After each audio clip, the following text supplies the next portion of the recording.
Bienvenidos a esta sexta etapa en este viaje hacia el juicio de Jesús. En esta oportunidad vamos a hablar de los prejuicios por enfermedad.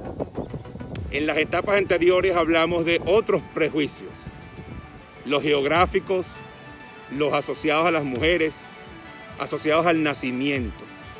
Y en esta oportunidad vamos a hablar de los asociados a las impurezas y a la gente enferma. Y de alguna manera es importante entonces para un buen liderazgo entender qué es lo que piensa la gente y cómo lo piensa, por qué lo piensa, para poder entonces influir en ellos, entenderlos, comprenderlos y saber cómo van a actuar. Bueno, ¿por qué? ¿Por qué sucede el tema de las enfermedades? En la antigua Israel estamos viendo que existía toda una ley, el Levítico, donde invitaba a todas las personas y generaba los lineamientos para ser puros, para poder mantenerse en un estado de salud perfecta. Y eso está muy bien, eso está excelente, tener una población que se cuide a sí misma, que prevenga la enfermedad es una maravilla, es un gran acto de liderazgo. El problema estaba entonces en aquellos que lograban mantenerse sanos, cómo influían y cómo denigraban y tenían prejuicios hacia aquellos que por alguna razón caían en enfermedad. En esa época no existían elementos de salud, primeros auxilios, clínicas, doctores. Eso no era parte de la filosofía de ese grupo hebreo en la época de Jesús. Aquel que caía en enfermedad biológica era por desgracia. Y la desgracia sucedía porque la interpretación con los años era que caer en enfermedad es producto de haber cometido algún pecado, de no haber seguido una regla religiosa alrededor de la pureza. Y por lo tanto, aquellos que caían en enfermedad tenían que ser execrados, sacados, alejados, no vaya a contagiar a los demás. Y se generó un tema muy fuerte alrededor de los prejuicios hacia los enfermos. Jesús claramente viene a combatir eso y se dedica a curar. Y se dedica a acercarse a los leprosos, a los ciegos, a los paralíticos. Y él no asume que el haber contagiado una enfermedad implica que la persona debe ser execrada. Más bien, ¿cómo logro recuperarlo? Y ahí está una de las bellísimas parábolas sobre la oveja perdida. Tengo 100 ovejas, un pastor, y 99 están muy bien, magnífico, las quiero, pero se me pierde una, salgo corriendo a buscarla, a ver cómo la recupero. Y ese es parte del proceso cristiano.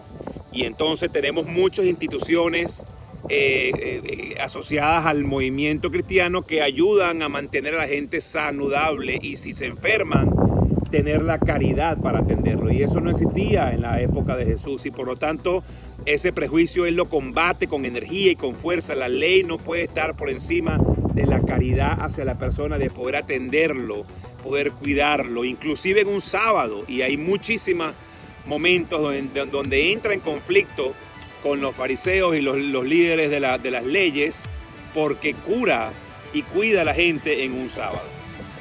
Imagínense lo que sería el mundo hoy en día si no podemos tener hospitales, si no podemos tener gente ayudando a otros en un día sábado o en un día domingo. Entonces, combatir el prejuicio de la enfermedad implicaba que existe el pecado, existe el pecador y yo enfrento el pecado, yo enfrento la enfermedad, yo resuelvo el pecado, yo resuelvo la enfermedad, pero no destruyo al pecador, al enfermo. Era tan fuerte el tema de los prejuicios que si un niño nacía con problemas, entonces se le transmitía al padre. Es que los padres, por culpa de los pecados de los padres, sin saber siquiera cuál era el pecado, ni por qué, ni nada de eso.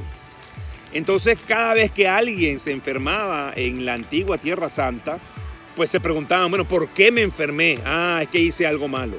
¿Por qué a mí? Es que yo soy un pecador. ¿Y para qué? Entonces, bueno, para que sea yo denigrado y que los demás me execren. Ese claramente no era el propósito y por eso entonces Jesús debía combatirlo con firmeza, curando a quien pudiera y acercándose para dar acto de compasión. En general, allí no había compasión, había execrarlos de allí. Entonces, ¿cómo nosotros nos convertimos como líderes en inclusionistas? Sí, ¿cómo mantenemos leyes de pureza? ¿Cómo mantenemos leyes de prevención del pecado y prevención de la enfermedad? Pero ¿cómo confrontamos a aquellos que una vez que esa persona queda enferma, los execran? ¿Cómo somos inclusionistas, incluso con nuestros amigos, con aquellos que se portan bien, con aquellos empleados de primera? ¿Cómo hacemos para que los ayuden a transformar a los empleados que no son top performers en un buen y sean mentores de ellos? Ayuden a los demás a ser buenos y no estén continuamente poniendo el dedo en la llaga y tratando de sacar a aquellos que no son tan buenos como ellos, porque tarde o temprano les va a pasar que ellos van a caer en desgracia o van a tener un problema y entonces los van a sacar a ellos. Y así se debilita una organización, no se fortalece. De esta manera estamos entonces entrando en esta siguiente etapa. Los invitamos para la próxima parada, los prejuicios asociados a la pobreza, los prejuicios económicos y cómo es importante entonces que un buen liderazgo sea capaz de entrar en esos detalles y luego salir para ver también las tendencias desde arriba. Nos vemos.